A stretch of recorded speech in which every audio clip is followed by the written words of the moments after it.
interview with him, and I basically messed up the recording some way, form or fashion.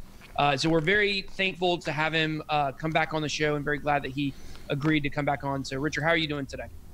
Tired as hell, but I'm going to make it a good show anyway. It's going to be a good show. Do you know how to do anything besides a good show? No. I'd have to fall asleep or something. That'd probably be the all-time highest hits. So we have, we've gotten flack just for saying we're going to have you on the show. As you know, probably a lot of people have that you've talked to. And so we want to ask you, we're definitely going to be asking you some tough questions today, and want to get your response. Jay Chains and I have been doing some digging, and we found some things that people have said, and definitely. Oh God! Oh no! I know. On the internet, we're about to bamboozle you. Okay. The hard questions. The hard questions. No! We're going to start with what's your social security number, if you could give nice. So give us just really quickly, or as quickly as you know how to do. The 30,000 foot view, if you will, of HEX for people that may have just heard of it but have no idea what it is. Sure. It's Bitcoin, except it pays stakers inflation instead of miners. And it's more secure because the consensus code is locked in a contract that can't be changed. And the fees are lower. And the throughput's higher. And it's got more audits. And the substrate it runs on, which is Ethereum, has a bug bounty program and more developers. And it has decentralized finance. So if you're in Bitcoin and you want to sell your Bitcoin for something else, you have to get screwed and send your coins to a centralized exchange. They get hacked, they lose your coins, and then you can beg and plead, please let me get my money back. Can I take some pictures of myself with my camera? Can I send you some selfies? Can I get my money back? Right? Now that's all over. You don't need to do any of that anymore. So if you want to swap your HEX for Ethereum, instantly, trustlessly, no counterparty risk, no AML, no KYC, no sign up. It's on the blockchain. The code that does the exchanging is on the blockchain. We've replaced exchanges. We've replaced miners for the most part. We still use them. They still get transaction fees, but like they don't get inflation in HEX, right? So no miner out there is earning HEX, dumping the price like they do Bitcoin every day to the tune of $500,000 an hour. So it's everything that I saw as the world's top 10 leading proponents of Bitcoin on stage saying nice things about it, which I still do. I improved it and made it better, and it's complete and it's done. It's awesome. It's working now. And over $1.4 billion of Bitcoin has claimed their free HEX, and over $8 million of Ethereum has been transformed into HEX on only 52 days. So it's going awesome. So, go ahead, Justin. I was going to say, I like the explanation of that, and kind of some of the advancements that you've got on Bitcoin and stuff.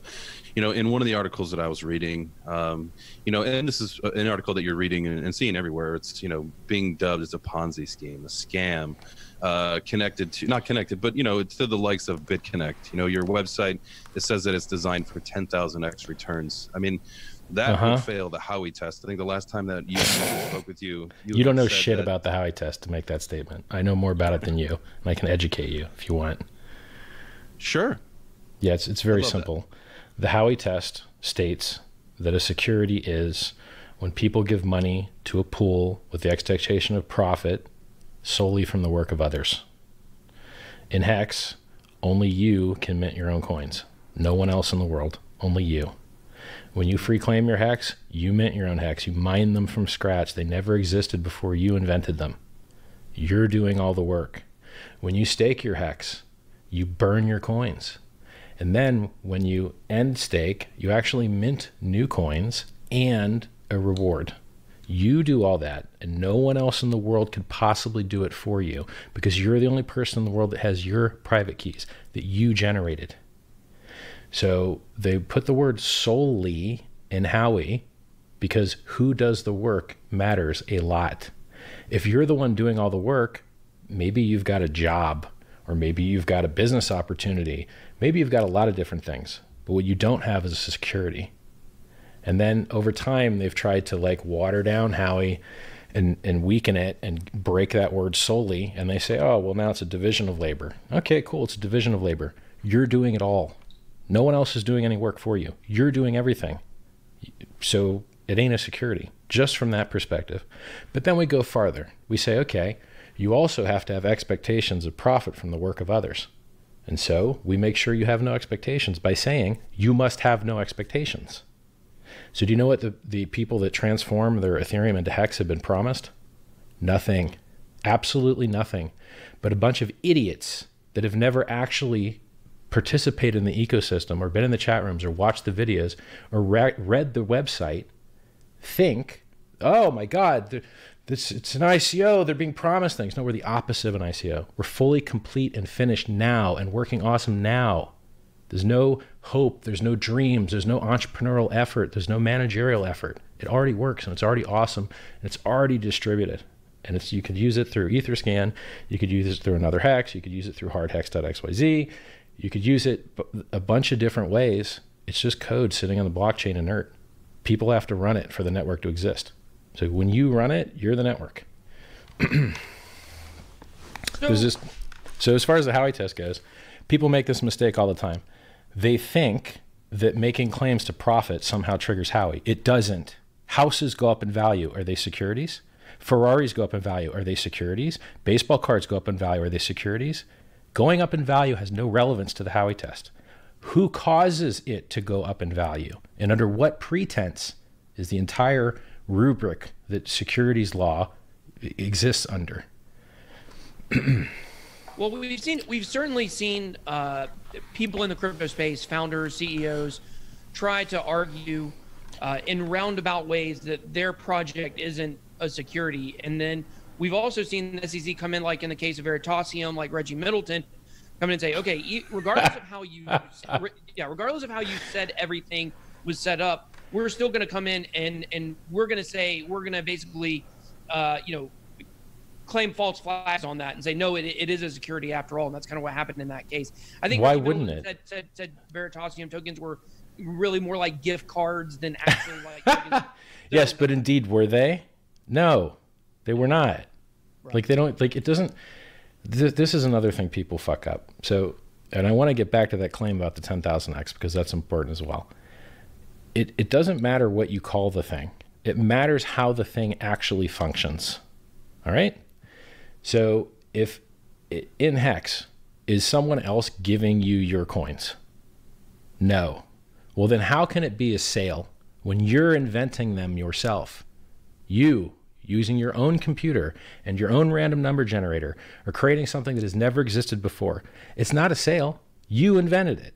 Okay. But even though I'm sending you something of value for it, or sending it doesn't matter. The HEX. It doesn't matter. It's still, it doesn't matter whether it's speculative or goes up or down in value. That's in the Howey test. It literally says it doesn't matter whether there's money involved. It matters who does the work. Like you have to read the majority opinion written in the Howey test or all of the subsequent things. It's about who does the work. It's not, it's because if it was for a sale of something, well then what do you got? Consumer protection law. You've got like truth in advertising law. You've got like the laws to protect people that bought something. Those are not securities laws. There's a different set of laws with a different set of law enforcement and regulation. That the purview of the SEC is very clear and restricted to things that are guys that you give money to and then they do some type of work and they give you more money back or promise to. That's what they're concerned with. Now, for some reason, crypto people are fantasizing and dreaming about shoving infinite amounts of extra work onto the plates of the SEC because I guess they wish they were judge, jury, and executioner or something. Like they don't have enough on their plate already with all the true, actual, legitimate scamming going on and all the true, actual securities fraud that's going on, that they're trying to make everything else a security too and strain these guys under extra pressure. That's retarded.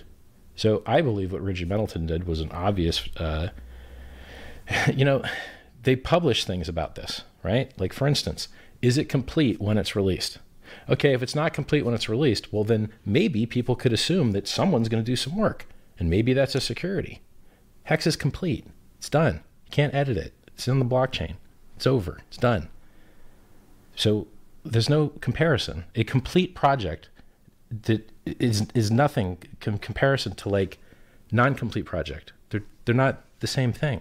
right? An ICO is where you take people's money with entrepreneurial effort, promise them returns, and go build something, obviously security. HEX is the opposite of that. You get no promises and it's complete already. It's the opposite. Now back to that 10,000X, okay? How much X is Bitcoin up right now? 800,000X? Over a penny? Okay, well then it was fucking designed to do that, wasn't it? It was designed to do more than that. It was designed to replace fiat currency. And since it started trading at 0, how much X do you think it was designed to do? Millions of X, and it fucking did it. It did 2 million X in 2017. And since I'm the only guy smart enough to notice that and advertise it like the smart fucker that I am, everyone else cries and whines like a little bitch. Oh my God, he's saying 10,000 X. It's impossible. How can he do that? Listen, you stupid fucks, everything else is up higher. Bitcoin did 2 million X. Ethereum did fucking more X in a shorter time frame. It did 10,000 X in 2.5 years, from 15 cents on Kraken to $1,500 fucking dollars. I'm telling you what other cryptocurrencies have already done, and just saying HEX is designed to do better than that. But then people yell fucking Ponzi. I was in my 20s. Early 20s. That's the last time I did X. Oh. So my point is, I'm smart.